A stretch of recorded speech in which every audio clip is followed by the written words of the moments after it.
Elhamdülillahi Rabbil alemin. Vessalatu vesselamu ala nebiyyina Muhammed ve ala alihi ve sahbihi ecma'in.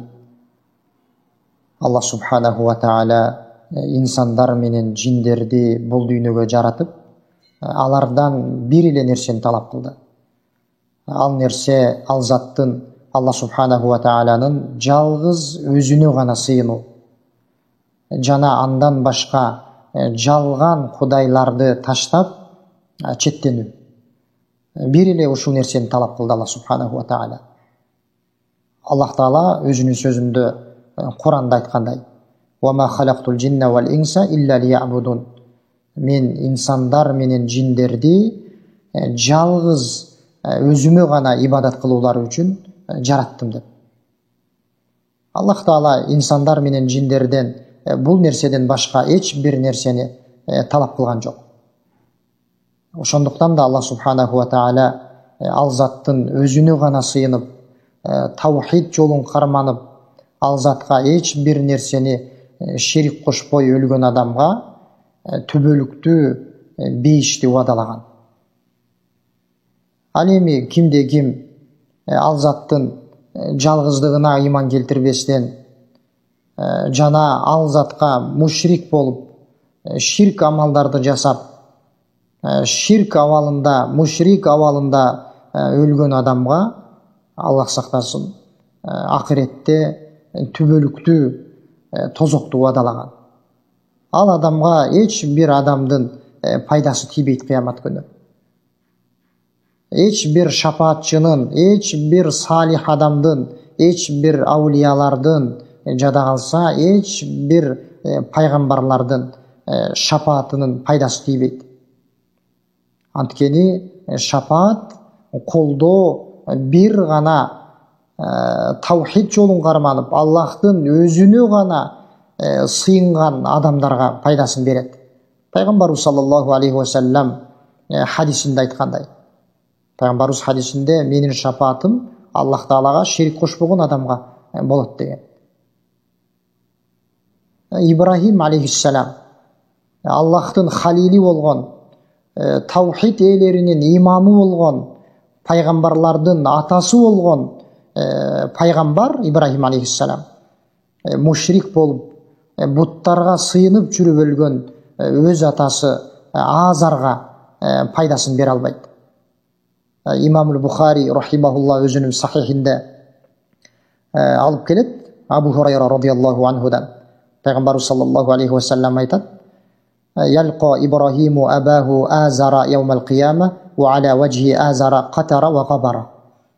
Ибрахим пайгамбар өзүнүн атасы мушрик болуп өлгөн атасы Азарга кыямат күнү жолугат дейт.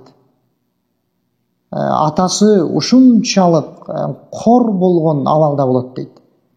Атасынын жүзү карайып кеткен, жүзүн чаң баскан, карайып кеткен абалда жолугат дейт. Ушунчалык кор болгон абалда. Ибрахим алейхиссалам ошондо атасына бул дүйнөдөгү чакырган дааватын эсине салып, таухидке чакырган дааватын эске салып, эмне деп айтат дейт: "Алам акуллака ла та'сини." Мен мага күнөөкөр болбогун деп айтпадым беле деп эсине салат дейт. Бул дүйнөдө Ибрахим алейхиссалам өзүнүн атасы Азарды ушунчалык Аллахтын жалгыздыгына даават кылган эле. Аллах субханаху ва таала Куранда бир нече аяттарда баяндагандай. Мисалы Мариям сүрөсүндө дагы Аллах субханаху ва таала эскерет. Атасына: "О атаке, сен эмне үчүн пайда да бере албаган сага, сөзүңдү укпаган, сени көрбөгөн буттарга сыйынып атасың? О атаке, сен мага ээрчиген, мага пайгамбарлык келди, мен пайгамбармын. Сен мага ээрчиген, мен сени таухид жолуна жолдоюн, мен сага туура жолду көргөзөйүн" деп атасына даават айткан эле. Таухидке даават кылган эле. Бирок атасы ал дааватына жооп берген эмес. Буттарына сыйынып жүрүп, мушрик абалында өлгөн эле.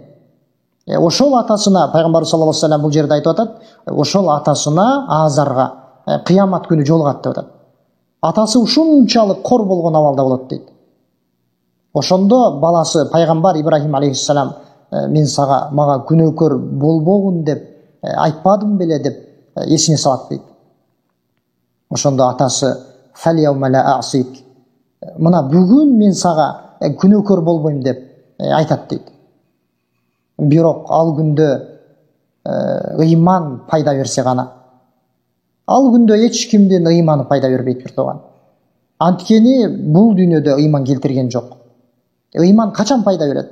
Ыйман эгерде бул дүйнөдө ыйманды кармана турган болсо, эгерде таухидти бул дүйнөдө карманып өлө турган болсо, ошол таухид кыяматта пайдасын берет. Ошол ыйман, ошол ислам кыямат күнү пайдасын берет. Ал эми кыямат күнү өкүнүп турган болсо мушрик адам, ал адамга ал күнү эч кандай ыйманы пайда бербейт. Жада калса азыр келет, пайгамбар дагы өз атасына шапаат кыла албайт. Эмне үчүн? Анткени мушрик абалында өлгөн.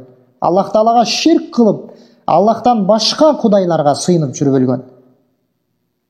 Ошондо Ибрахим алейхиссалам атасы мен бүгүн мен сага күнөөкөр болбойм деп айткан учурда Аллах Таалага кайрылып, иннака ва'аттани алла тухзияни яума юб'атун фа айю хизйин ахза мин абил аб'ад деп Аллах Таалага кайрылат. О Роббим, сен мага сени шерменде кылбаймын деп, сени кордобоймун деп убада берген элең.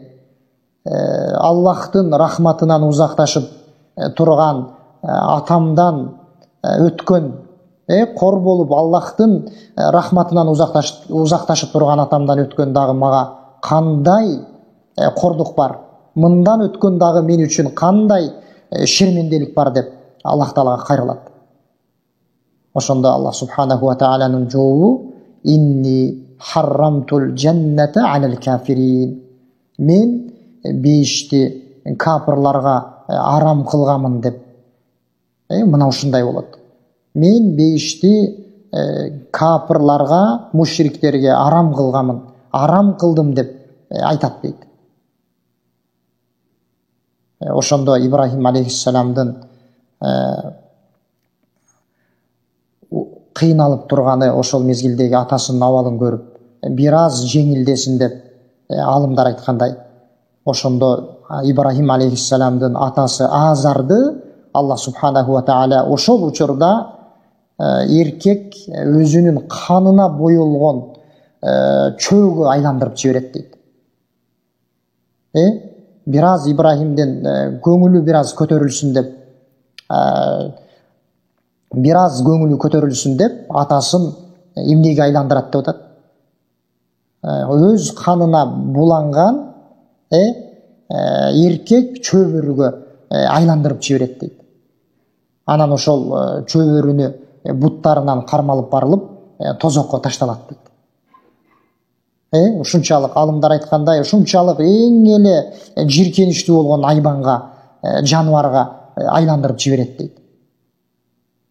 Ибрахим алейхиссаламга кара, бутуңдун астын карачы, кана аке деп айтылат дейт. Ошондо караса атасы айтканыбыздай эркек чөөгө айланат да тозокко алып барылып ыргытылат дейт. Мындан улам урматтуу мусулман бир тууган, ширк мына ушунчалык коркунучтуу. Мушрик болуп өлгөн адамга пайгамбардын дагы шапааты болбойт. Ибрахим алейхиссалам айтканыбыздай хунафалардын имамы болгон, муахидтердин имамы деп аталган пайгамбар, пайгамбарлардын атасы деп айтылган пайгамбар өз атасына пайдасын бере албайт. Мушрик абалында өлгөн эле, буттарга сыйынып жүрүп өлгөн эле. Бирок ал күнү мен бүгүн сага күнөөкөр болбойм деп айтты, бирок Аллах субханаху ва таала айткандай, ал күнү ыйман эч кандай пайдасын бербейт. Ошондуктан мусулман адам өтө сак болуп, эмне нерсе ширк экенин үйрөнүп, ошол ширктен өтө сак болуп жүрүшү керек. Өтө сак болуп жүрө турган нерсеси бул ширк болуу керек. Ал айырмасы жоқ. Чоң ширк болобу, кичине ширк болобу. Аллах субханаху ва тааляга ширк кылуудан сак болуп, таухид жолун үйрөнүп, Аллах таалага биз канткенде өзүнө гана сыйыналабыз. Канткенде Аллах таалага эч бир нерсени ширк кошпостон ибадат жасай алабыз. Канткенде биз таухидибизди толук кандуу кармана алабыз. Мына ушул нерселерди үйрөнүп билгенге аракет жасоо керек. Аллах субханаху ва таала баарыбызга таухидке бекем болгонго жардам берсин. Wallahu a'lam. Wa sallallahu wa sallam ala nabiyyina Muhammad wa ala alihi wa sahbihi ajma'in.